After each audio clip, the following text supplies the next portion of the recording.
कितनी एकादशी है? जम के बोलो। 26।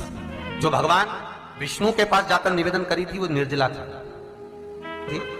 निर्जला।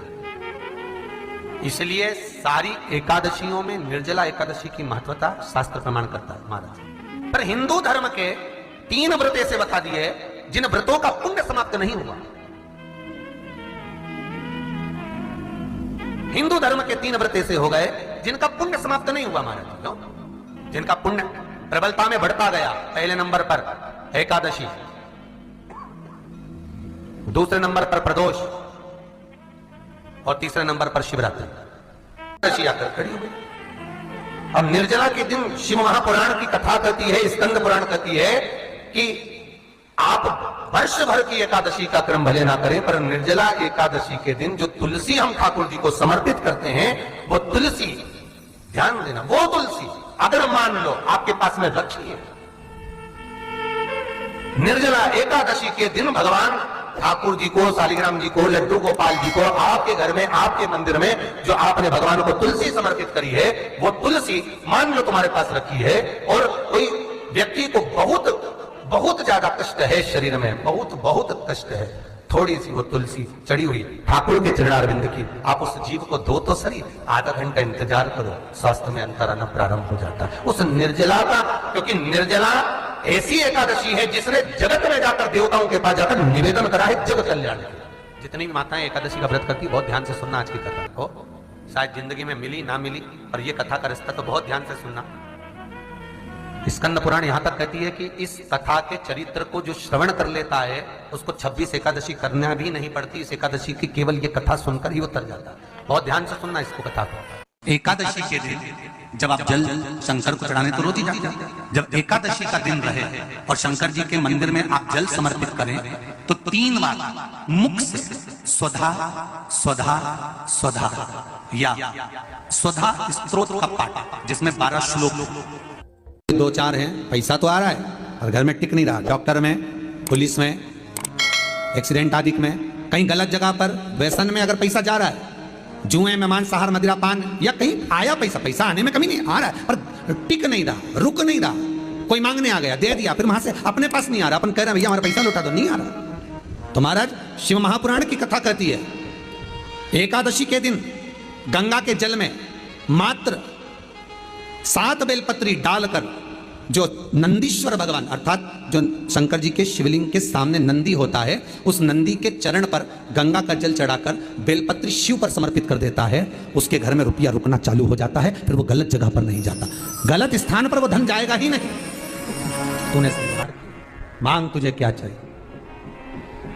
एकादशी ने भगवान विष्णु से कहा, नाथ प्रभु वर दे दो, मृत्यु लोक में जो मनुष्य मेरा व्रत करेगा, चाहे जलचर, थलचर, वायुचर या सांसारिक मनुष्य, मेरा अगर एकादशी का व्रत करेगा, प्रभु उसके यहां धन धान्य वैभव सुख संपदा बढ़ेगी और उस जीवात्मा को नरक नहीं भोगना पड़ेगा, सीधे वैकुंठ का उसको वास मिलेगा। जब जीव आत्मा को लेकर चला जाएगा, यम के दूत जब बंदी बनाकर ले जा रहे होंगे उस जीवात्मा को, जिसके प्राण छूटे होंगे, यम के दूत जब बंदी बनाकर ले जा रहे होंगे, तब मुझे वर दो कि मैं इसका हाथ पकड़कर बेतरनी से पार उतारकर सारे नरकों से निकालती हुई आपके धाम में लेकर आऊं। भगवान ने वर दे दिया, तथास्तु। हे एकादशी सुनो, मृत्यु लोक का मनुष्य अन्न का त्याग कर कर, क्योंकि अन्न में एकादशी के दिन पाप पुरुष रहता है, अन्न का त्याग कर कर एकादशी के दिन जो मनुष्य तुम्हारा व्रत धारण करेगा, उस व्रत को करेगा और उस व्रत को धारण करेगा, उसकी मनोकामना पूर्ण होकर वो मेरे ही धाम को जाएगा। ये तो हुआ एकादशी के जन्म की कथा। एकादशी के दिन गंगा के जल में मात्र 7 बेलपत्री डालकर, जो नंदीश्वर भगवान अर्थात जो शंकर जी के शिवलिंग के सामने नंदी होता है, उस नंदी के चरण पर गंगा का जल चढ़ाकर बेलपत्री शिव पर समर्पित कर देता है, उसके घर में रुपया रुकना चालू हो जाता है, फिर वो गलत जगह पर नहीं जाता, गलत स्थान पर वो धन जाएगा ही नहीं। बेटा अगर व्यसन में पड़ा हुआ है, मदिरा पान में पड़ा हुआ है, मांसाहार में, जुए आदि में जा रहा है, तुम्हें लग रहा है कि मेरा बेटा गलत मार्ग पर जा रहा है, ये मित्र दोस्ती गलत हो रही है, वो सही जगह पर आ जाए, करना एकादशी कई लोग इसको धन के लिए भी करते हैं, संपदा के लिए अर्थात जिसका व्यापार नहीं चलता, जिसके घर में पैसा नहीं आता, या नौकरी नहीं लग रही, या सर्विस नहीं लग रही, आप अप्लाई कर रहे हो, जगह जगह जाकर इंटरव्यू भी दे रहे हो और पैसा नहीं आता, तो उसके लिए भी प्रयास किया जाता है। पर उसके लिए यहाँ पर जो धन के लिए करते हैं, उसके लिए विष्णुपदी के लिए करते हैं। मतलब जैसे गंगा के जल में तुलसी के 11 पत्ते डाले जाते हैं और उसको किसी भी नारायण के मंदिर में राम कृष्ण शिव शंकर नहीं, राम कृष्ण भगवान विष्णु दत्त आदि जितने नारायण के मंदिर हैं, उस मंदिर में किसी भी पात्र में, एक छोटे से पात्र में उसको भरकर रखी जाते हैं महाराज। उससे भी जॉब सर्विस नौकरी में सफलता प्राप्त हो जाती है, परंतु वो भी एकादशी को ही होता है। कुछ देर तक पात्र को रखा जाता है, फिर वही पात्र का जल किसी भी वृक्ष के नीचे डाल दिया जाता है, उससे भी नौकरी के लिए फायदा मिलता है। गंगा का जल कोई साधारण नहीं। दशमी, एकादशी और द्वादशी, इन 3 तिथियों पर एक रोटी में थोड़ा सा मीठा रखकर सोमक पितृ का नाम लेकर यदि गाय को खिला दिया जाता है, तो अगर कोई पूर्वज प्रेत योनि में भी पड़ा हुआ होता है, भटक रहा होता है, जिसको पिंड नहीं मिला, जो अचानक मर गया होता है, अधोगति में चले गया होता है, उस जीव की मुक्ति दशमी, एकादशी और द्वादशी, 3 दिन सोमक पितृ का नाम लेकर रोटी में, पूड़ी में मीठा रखकर गाय को खिला दिया जाता है। ये 3 दिन तक तो वो पितृ कभी भटकते नहीं है, उनको मुक्ति प्राप्त हो जाती है, मोक्ष में। नहीं, एकादशी है कौन, क्यों इसकी इतनी प्रधानता है, क्यों इसकी पुण्यता है, ऐसा क्या है एकादशी में जो इसकी पुण्यता मानी जाए? कौन है ये जो भगवान नारायण तक एकादशी का व्रत करते हैं? सुभद्रा जी को भगवान जगन्नाथ ने, जगदीश ने एकादशी का व्रत कराया था। बद्रीनारायण भगवान को माता लक्ष्मी ने एकादशी का व्रत कराया था। क्यों?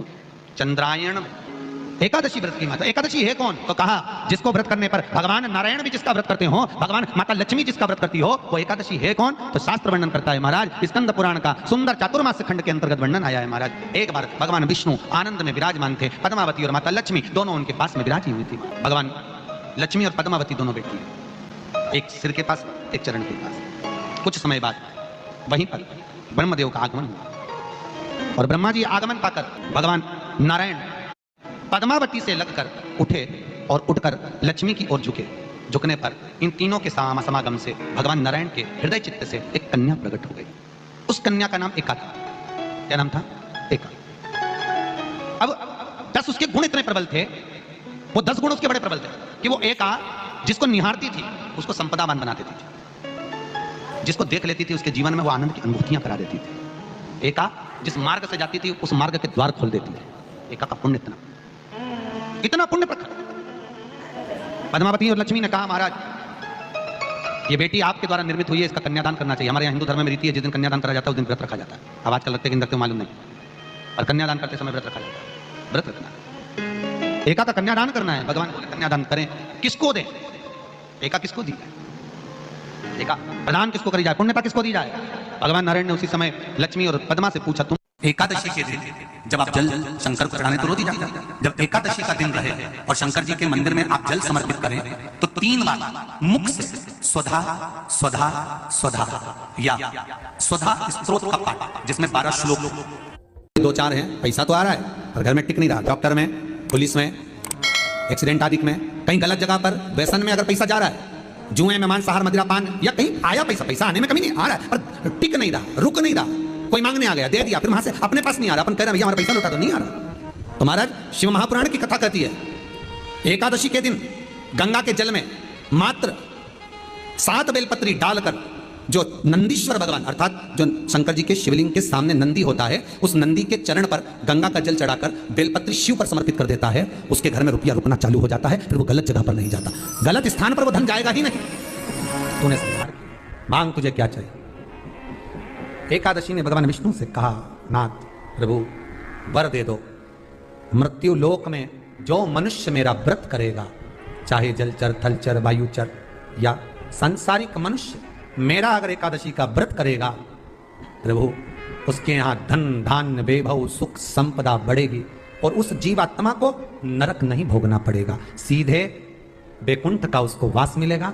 जब जीव आत्मा को लेकर चला जाएगा, यम के दूत जब बंदी बनाकर ले जा रहे होंगे उस जीवात्मा को जिसके प्राण छूटे होंगे, यम के दूत जब बंदी बनाकर ले जा रहे होंगे, तब मुझे वर दो कि मैं इसका हाथ पकड़कर बेतन्नी से पार उतारकर सारे नरकों से निकालती हुई आपके धाम में लेकर आऊं। भगवान ने वर दे दिया, तथास्तु। हे एकादशी सुनो, मृत्यु लोक का मनुष्य अन्न का त्याग कर कर, क्योंकि अन्न में एकादशी के दिन पाप पुरुष रहता है, अन्न का त्याग कर कर एकादशी के दिन जो मनुष्य तुम्हारा व्रत धारण करेगा, उस व्रत को करेगा, और उस व्रत को धारण करेगा, उसकी मनोकामना पूर्ण होकर वो मेरे ही धाम को जाएगा। ये तो हुआ एकादशी के जन्म की कथा। एकादशी के दिन गंगा के जल में मात्र 7 बेलपत्री डालकर जो नंदीश्वर भगवान अर्थात जो शंकर जी के शिवलिंग के सामने नंदी होता है, उस नंदी के चरण पर गंगा का जल चढ़ाकर बेलपत्री शिव पर समर्पित कर देता है, उसके घर में रुपया रुकना चालू हो जाता है। फिर वो गलत जगह पर नहीं जाता, गलत स्थान पर वो धन जाएगा ही नहीं।